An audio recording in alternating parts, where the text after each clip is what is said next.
남북 통일이 눈앞에 다가오고 있습니다. 통일은 수건이자 우리 민족이 풀어야 할 과제이기도 합니다. 이러한 가운데 경기 누리포럼 창립 총회를 하고 있어 안봉수 기자가 취재했습니다.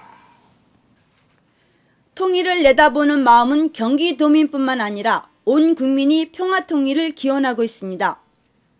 정부는 통일에 대한 대박도 조심스럽게 내다보고 있기도 합니다.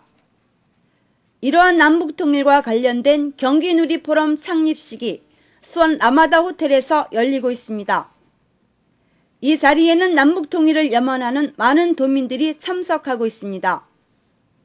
경기누리포럼 창립식에는 원유철 국회의원, 정병국 국회의원 등 내외빈이 참석해 자리를 빛내주고 있습니다.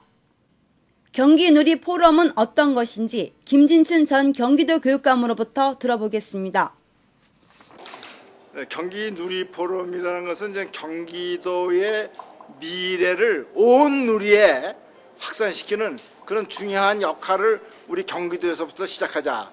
이거에 대한 비전은 대한민국의 통일에 대한 이념을 우리 온 누리에 경기도로부터 출발을 하자 하는 뜻에서 경기누리포럼으로 포럼 이름을 설정한 것입니다.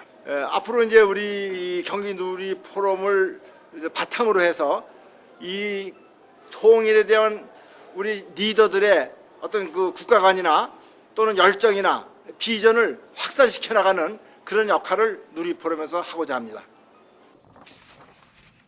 경기누리포럼에서 박세일 한반도 선진화 재단 이사장이 특별 강연을 하고 있어 들어보겠습니다. 첫째는 우리 국민과 우리 지도자가 한마음에서 통일하겠다는 의지와 열정을 밝힌 것. 이게 대단히 중요해요. 여러분, 아까 우리 박근혜 대통령 사진 있는 걸 보니까 신라 선덕 여왕이 통일을 시작을 했는데 우리 박 대통령한테도 그걸 기대한다는 글이 있습니다. 여러분, 신라 통일 누가 했어요? 삼국 통일 신라가 했습니다. 그럼 신라가 고구려보다 경력이 강해서 했습니다. 아닙니다. 군사력은 고구려가 강했습니다. 그럼 경제력은 어땠습니까? 백제가 신라보다 더 강했습니다. 신라가 대단히 낙후된 나라였습니다. 근데 신라가 어떻게 삼국 통일을 했느냐? 신라의 지도자와 신라의 국민은 한마음에서 통일할 의지를 가졌습니다. 그래서 청년들한테 화랑도를 만들고 세조고개 누가 만들었어요? 스님이 만들었어요. 불교 스님이. 그 속에 뭐가 있어요? 임진왜란 못해 싸움에서 물러나지 마라 가르쳤어요. 살생육택 적과 동지를 구별하고 죽여라 말이에요. 이걸 불교 스님이 할 정도로 그래서 젊은 친구들한테 호국사상을 기르고 상무정신을 기르고 그래서 통일을 적극적으로 준비했던 게 신라입니다. 적극적으로 기원하고 준비했기 때문에 신라가 통일한 겁니다. 그래서 제일 중요한 게 통일하려면 우리가 통일할 의지를 갖는 거예요. 열정을 갖는 겁니다. 두 번째, 그러한 의미에서 이번에 박 대통령이 통일은 대박이다 하면 이건 엄청나게 큰 메시지입니다. 이거는 대단히 중요한 메시지고, 근데 이거는 아마 안팎으로 굉장히 큰 충격을 줘야 되고 이거를 대한민국 역사를 바꾸는 전환의 하나의 시작으로 만들어야 되는데 제가 지금 답답하게 생각하는 거는 대통령이 통일은 대박이고 축복이다. 지금까지 통일을 부담으로 생각하고 비용으로 생각하고 통일을 피해왔던 것이 우리의 다수인데 아니다. 통일이 희망이다라고 얘기했으면 말이죠. 제가 답답하게 생각하는 건 대한민국의 새누리당 대한민국에 지금 내각은 뭐 하는 겁니까? 대통령이 파도를 던지고 시대에 나갈 방향을 제시하면 옛날 같으면요. 내각에서 총리 주재로 회의를 여러 번 하고 구속 조치를 만들기 시작을 해야 됩니다. 당도 마찬가지입니다. 당원들한테 뭐 합니까? 또 이 공무원들한테 뭐 합니까? 두 가지를 설명하는 회의를 해야 됩니다. 첫째, 급한 것이 왜 통일은 대박인가를 전국적으로 설명해야 됩니다. 전 국민을 상대로, 당원을 상대로 해서 행정부 모든 조직을 동원해서 공무원들을 포함을 해서 여기 평통도 계시지만 평통에 할 일이죠. 왜 통일은 대박입니다. 두 번째, 통일을 어떻게 대박으로 만들 것인가. 이거 설명회가 들어가야 됩니다. 설명회뿐만 아니라 그것에 준비가 각 정부 부처가 시작이 됩니다. 통일과 교육, 통일과 노동, 통일과 산업 이게 다 들어가야 돼요. 준비하기 시작해야 돼요. 당에서도 마찬가지입니다. 여당뿐만 아니라 야당까지 그걸 안 와서 통일시대를 열기 위해서 여야가 합의해서 우리가 통일의 미래를 위해서 필요한 법과 제도를 어떻게 고칠 것이고 재정적인 지원을 어떻게 할 것이고 이 준비가 들어가야 되는 겁니다. 근데 나는 왜 이렇게 조용한지 모르겠어. 이건 크게 잘못된 겁니다. 이건 과거는 이런 식으로 나라 운영하지 않았습니다. 그래서 나는 대통령께서 굉장히 중요한 시대적 화두를 던졌고 제가 지방에 얼마 전에도 저번 주에 여수에 갔어요. 강연을 해보면요 많은 사람들이 관심 갖고 있습니다. 과거의 통일에 대해서 부정적이었던 분들도 새로운 희망을 갖고 지금 말이죠. 지방에 가면은 경제가 하루 이틀에 안 풀리는 건 다 압니다. 지방에 사시는 분들.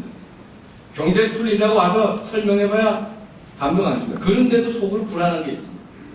야, 이 세상이 어떻게 돌아가는 거냐? 중국은 말이죠. 무슨 항공, 방위망을 만든다고 그러고, 일본이 막 저렇게 집단 안전 보장한다고 그러고, 북한은 핵 개발한다고 그러고, 장성택에는 처형되고 말이죠. 미국은 돌아갔다가 다시 돌아온다고. 이 변화가 우리한테 주는 게 뭐냐? 우리 자식들한테 이 나라가 어떻게 되느냐? 그거를 걱정하는 국민들이 대단히 많습니다. 그런데 여러분 보세요.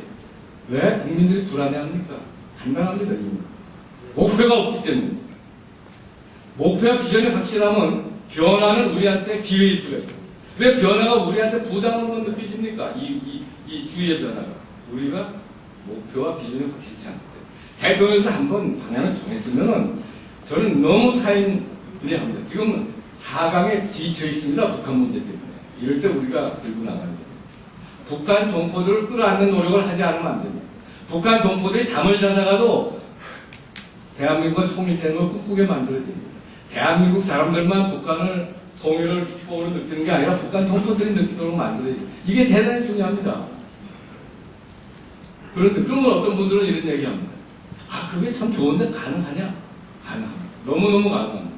여러분, 지금 여기에 탈북하신 분들이 대한민국에 사는 분이 26,000 있습니다. 중국 동포들이 말이죠. 한국에 와서 사시는 분들이 소위 조선족이라는 분이 약 50만 있습니다. 이분들이 친척 방문 수시로 방문하고 탈북하시는 분이 여기서 돈 벌어서 보내고 있고 제가 아는 사람은 가서 애도 낳고 왔어요. 전화합니다. 북한에 지금 약 200만 대가 있는데 중국제까지 앞으로 300만 대 핸드폰이 있습니다. 돈 벌어서 보내고 전화하고 방문하고 그러는데 문제는 그분들이 북한에 가서 친척 만나서 뭐라고 하느냐.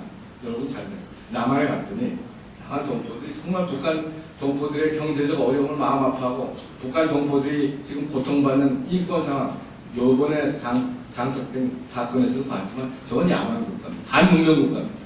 그걸 마음에 아파하고 뭔가 북한 동포들 도와서 통일의 시대를 열라고 참 힘든데도 노력하더라. 이렇게 말이 전달될 것입니다. 아니면은 남한에 가보니까 잘 먹고 잘 사는 건 확실한데 북한 동포들에 대해서 관심이 없죠. 잘못하다 통일되면 우리 2등 국민밖에 안 되겠다. 이렇게 말이 전달됩니다. 이게 대단히 중요합니다. 저는 우리가 통일할 의지가 있다. 통일할 의지가 없다면 관계없습니다. 의지가 있다면 우리 여기에 있는 탈북동포나 대중동포 지금까지 정책이 크게 잘못된 것입니다. 결국 북한 동포, 특히 북한 군인들을 우리가 끌어안는 전략을 짜야 됩니다. 이렇게 우리는 같은 민족이 남북한으로 갈라져 있는 상태에서 이제는 통일 문제점을 조심스럽게 풀어나갈 때라는 것입니다. 그리고 통일을 대비한 준비는 늦었지만 이제라도 충분한 토론의 장을 마련할 때라는 것입니다. 이번 경기 누리 포럼 창립식을 통해 평화통일 전진 기지로 우리 민족이 서로 머리를 맞대고 나갈 때인 것 같습니다. 중부뉴스 안봉숙입니다.